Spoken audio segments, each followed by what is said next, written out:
Yo, what's up, guys? Hope you're having a beautiful Wednesday. I just got off the phone interviewing for a radio show with the Autism One organization.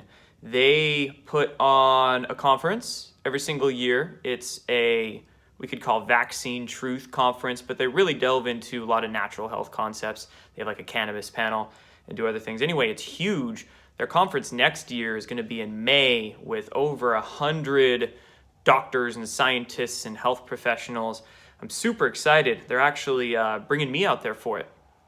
They're bringing me out there, and then another known name in the citizen journalist truth-telling community. I'm not going to spill the beans. I'll let them announce that. But it was really fun interview to do. I'll post it when they put it up on their YouTube channel. And we get into just so many different topics because what they're trying to do at this panel next year that they're bringing us out there for, they want to do a bigger picture panel, get into like more red pilling concepts is how they wanted to describe it. And it's great to see organizations begin to break out of their little compartmented mold, because there's so many topics out there. And it's typically that they'll focus very hard on the truth-telling of one topic, but there's very little outreach, unification between them. So what we're seeing now is so many organizations and groups and people, their minds are really breaking open, and they're starting to want to bring in the bigger picture, because it all connects. It all connects in some way or another. And that's why I'm a huge proponent of the idea of holism. Holistic thinking how everything connects, because it all does. Looking at your body if you want to get healthy. It's why holistic health is getting so popular, because that's how you have to think if you want to see how it all functions, the bigger picture. Same thing with looking at the world. During the interview that we did this morning, we were talking a lot about space, and we began by getting into vaccines, and I was giving my experience and informations there. Talking about big pharma because that's their audience, but then we just exploded out into talking about, I talked about the Federal Reserve and the beginning of the deep state kind of clapdown in this country in the early 1900s with the pharmaceutical systems and the media and education corporations, how the same families, the same foundations, Rockefellers and Carnegies, they funded the allopathic medicine startups and the General Education Board. Boom, same thing. And then they all took part in the financial system creation. And like I said, all these things connect. So it's cool to see organizations doing that. Anyway, reason I wanted to go live with you guys here is talking about what's going on with Twitter, YouTube, and now just a few minutes ago, I saw that Amazon is having nationwide outages. Okay, so yesterday, I'm sure you saw this, is when Twitter was putting out all sorts of notifications to people, every single person, and they were long stringers of text we didn't really know. Jack took to Twitter, the Twitter CEO, and he said that no idea, they're looking into it. Okay, then later in the day, everybody saw the YouTube shut down. That was down for like half an hour. And then I saw it come up and then go down, and then it came up and some videos would play, and it took a few minutes for them to, or whatever happened there, to sort out. That was really interesting. And then today I just saw nationwide outages for Amazon. The YouTube outages last night were worldwide, and now seeing reports of Amazon being out. So interesting. What the heck is going on with all these corporations, social media corporations, and of course Amazon being into corporate media, owning a large stake in the Washington Post, etc. So white hats hacking things behind the scenes? I don't know. Think of possibilities here. Like, are they all being hacked right now? All in secession with each other? Only a few weeks before midterms, only weeks and months towards many other big things we're expecting to happen? Or on the other hand, are they installing things?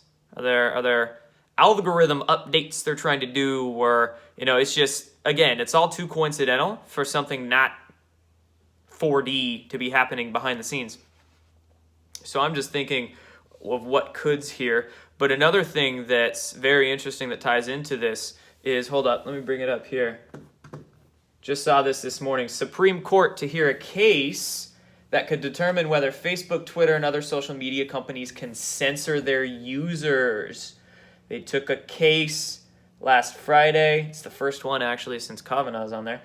And this case centers whether a private operator of a public access television network is considered a state actor and thus could be sued under the First Amendment for censorship. Ha! Ha ha ha ha ha ha. Yeah, so speaking of censorship, I want to tell you guys some of my personal censorship stories. So that'll be interesting to see how that court case turns out. I couldn't find out when they're going to hear about it or whatnot, but it's something I'll keep my eye on. Although I could tell you, I would have plenty to tell whoever about this case about social media censorship. I've been studying it, a victim to it, we could say, for the last 2 years. And let's just go platform by platform here. Wrote them all down. All right. Well, all of them, I've been shadow banned across everything. That's just another day. Every single day people tell me, oh, I don't get your notifications, or unsubscribe me, unfollowed you from this account, that account. Shadow banning is just routine work. It's their modus operandi. Let's see, Facebook. I've had a few. I've been denied some boosted posts. Try to boost a post for like $5 or $10 or something like that. It just denies it for whatever reason. I try to do it again. It just denies it for another whatever reason. Some posts removed back when certain, what we could say, shooting events occurred. Had some posts removed, said it went against their community guidelines of terms of service or whatever vague reason. Vague word salad they put out there to explain themselves. And I've seen comments swiped off Facebook too. These without any warning. So it's not like they're giving me a strike or telling me it's against terms of service. It's like some AI algorithm or some bot is just swiping comments. That's interesting to see. Screenshot it real quick before you don't get the evidence. Let's see, I haven't had much bad on Instagram. Nothing too bad on Instagram or Twitter. Granted, on Twitter, people try to hack my Twitter account all the time. I always get notifications for people trying to change the password and get into my Twitter account. But I've never been banned from Twitter or censored from Twitter. Knock on wood there. Amazon. Let's talk about Amazon, okay?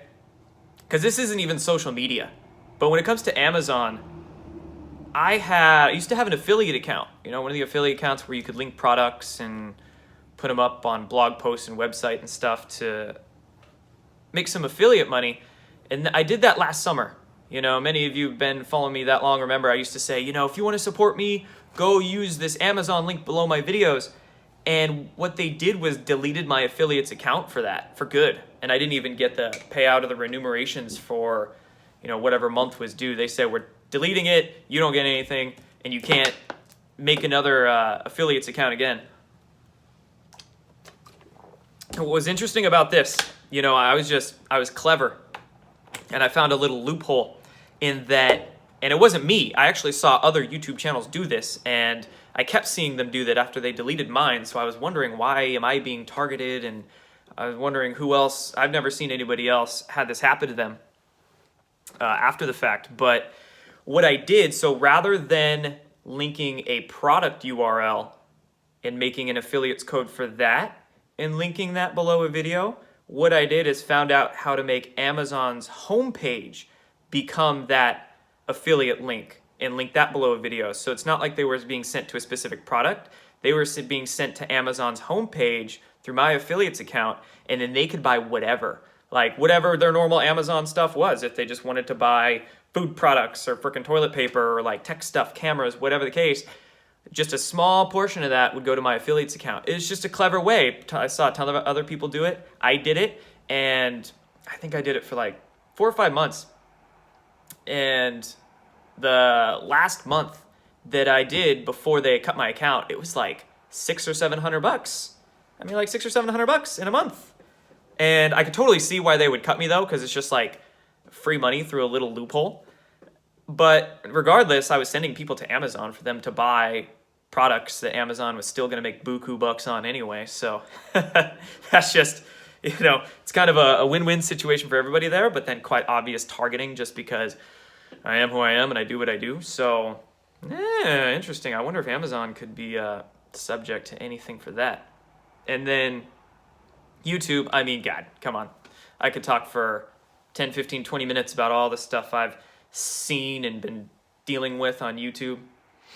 All the issues, demonetization, that's another one of those. Every day, another video demonetized kind of things. And it's interesting because when you work with it long enough and when you're as observant and perceptive as I am, you really begin to see how the shadow banning operates, how the demonetization operates. It'll come and go as current events happen. The algorithm, sometimes if, say, Seth Rich or certain false flags are blowing up in the news, then the algorithms will pop up and start catching those keywords and demonetize those videos. Or, you can see if you enter a specific thing in the title or a specific word in the keyword section when you upload videos. It's intriguing, It's like a science, censorship science 101. Classes in session.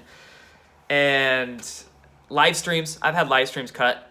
I'm sure some of you have probably been on them. This was a few months ago because I haven't been able to live stream on this channel for most of this year. But when I could earlier on, a video would go for like 15 minutes when I used to like live stream my whatever news from the screens or the whiteboard. And it would go for 15 minutes and then just cut, like end. Cut from my phone. And if I logged onto YouTube on desktop, it would still say the live stream was going, but it wasn't on my phone. So it was odd. I would actually have to go into the desktop, cut my live stream from that Creator Studio, and then go again on my phone. And what would happen is, this happened multiple times, is that every time after that, it would just go for like a minute or two. You could go back a couple months and see in my videos, it was like live stream, 15 minutes. Then I would instantly try it again, 2 minutes, cut. It was like literally somebody was there with a button. Nope. Intriguing.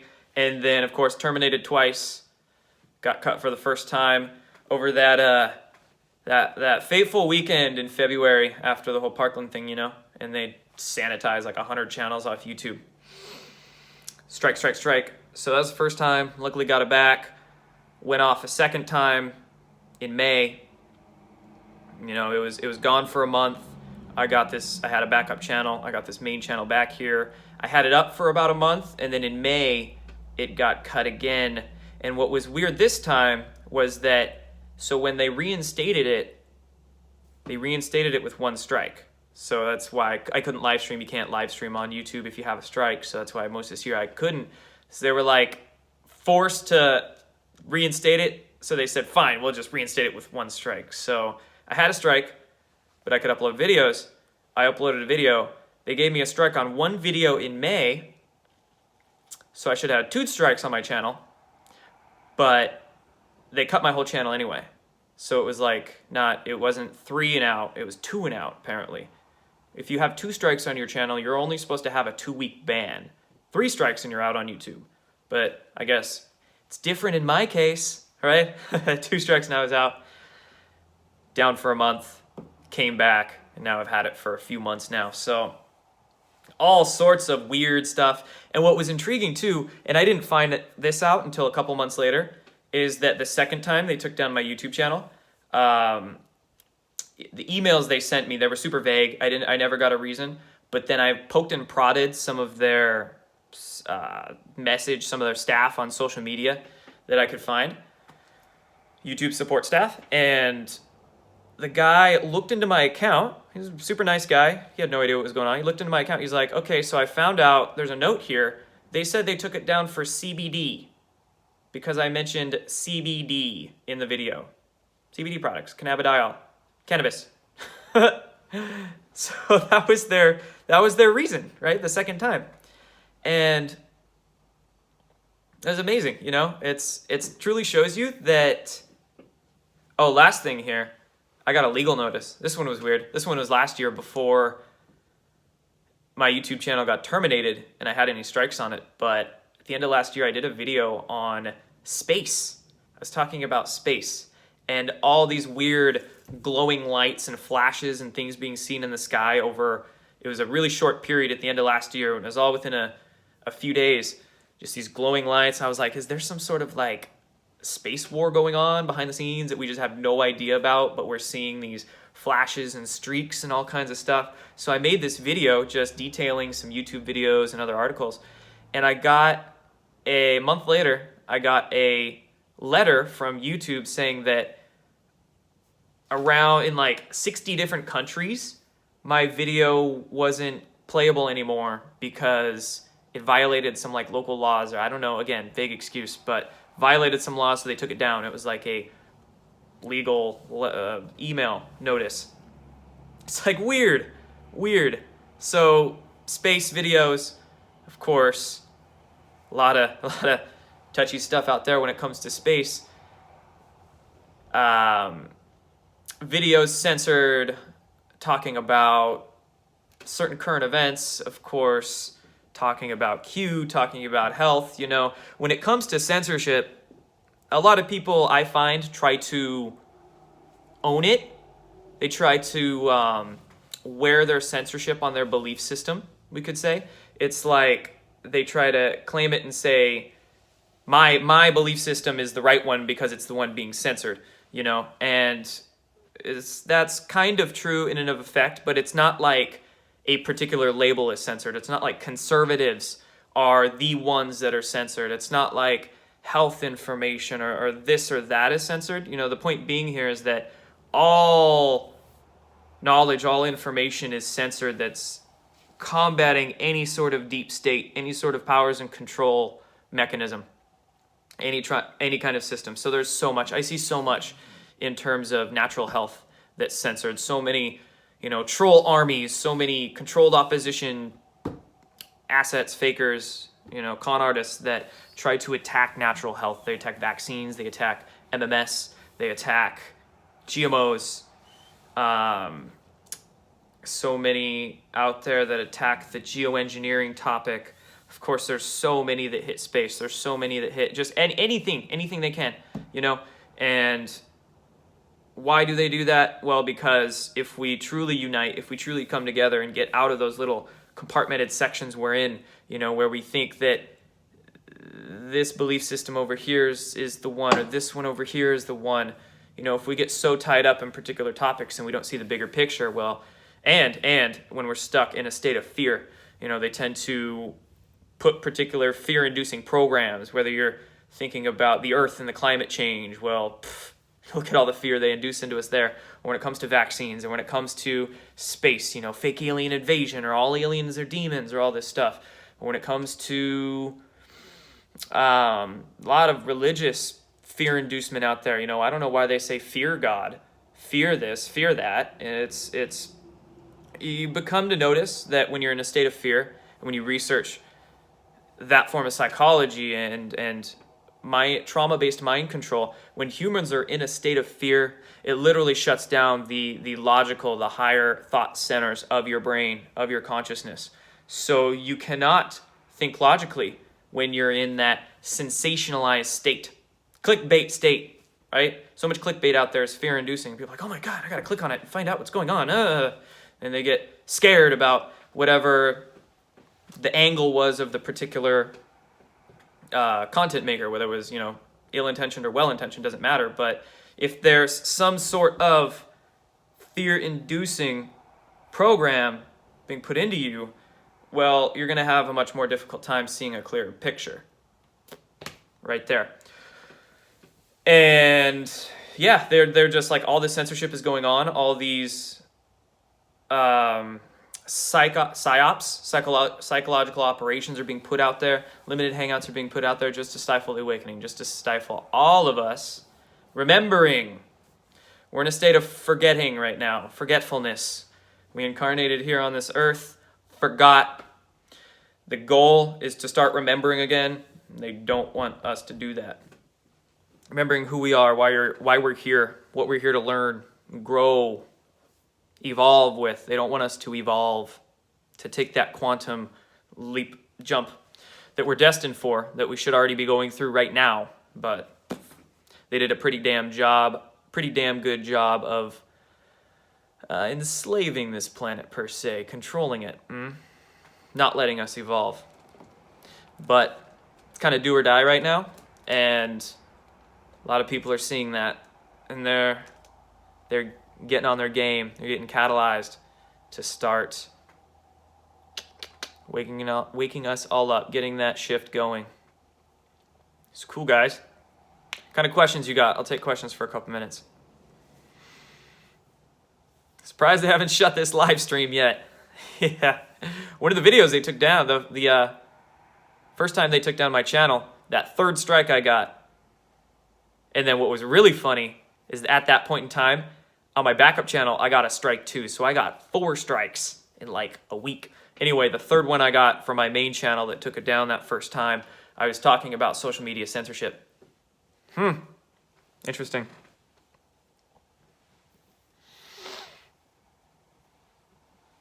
So let's hope that the issues all these big social media, big tech platforms are having is, well, it's all good in nature. It's all positive in nature, depending on how you look at it, right? Even if they're doing some nefarious stuff, installing some extra censor algorithms, who knows? That just means we're waking up too fast. Deep State be like, they're waking up too quick, delete YouTube. And,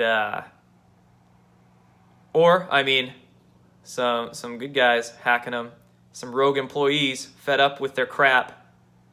It's all good. A lot of people talking about the moon. Okay, I'll discuss moon for a sec.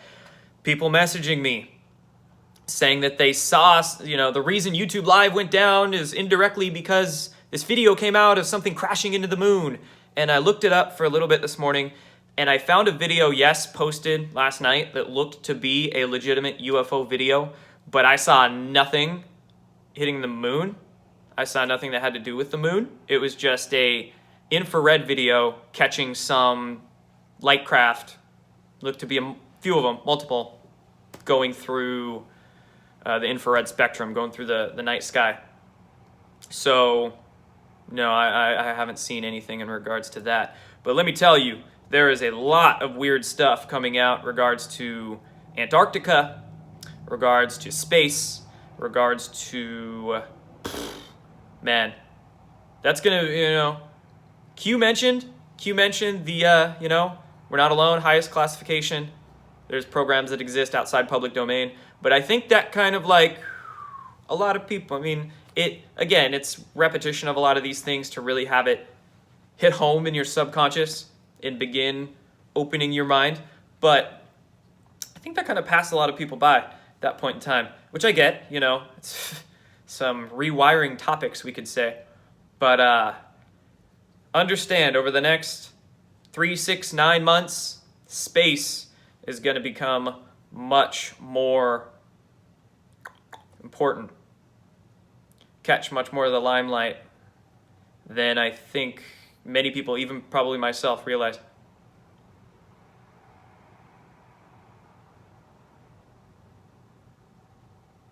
What do I think about voter fraud?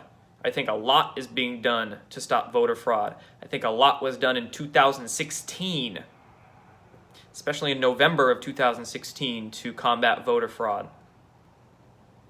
And yeah, now I think there's a lot being done as well to combat it. I think I saw it might have been a local news story, or one, so many news stories crossed my path that it's headline after headline. But I think I saw one where a couple of local political workers or activists somewhere in the country were arrested for some sort of fraud. So I think there's a lot being done to combat that. Definitely.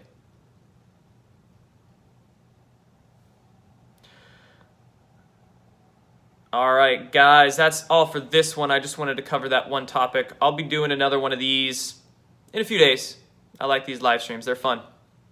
They're like my podcasts in the meantime until I get my podcast up and running, which I'll probably do those live on like a separate channel or something like that. So anyway, Thank you guys. Take care. Have a beautiful day, and it's going to be a fun week.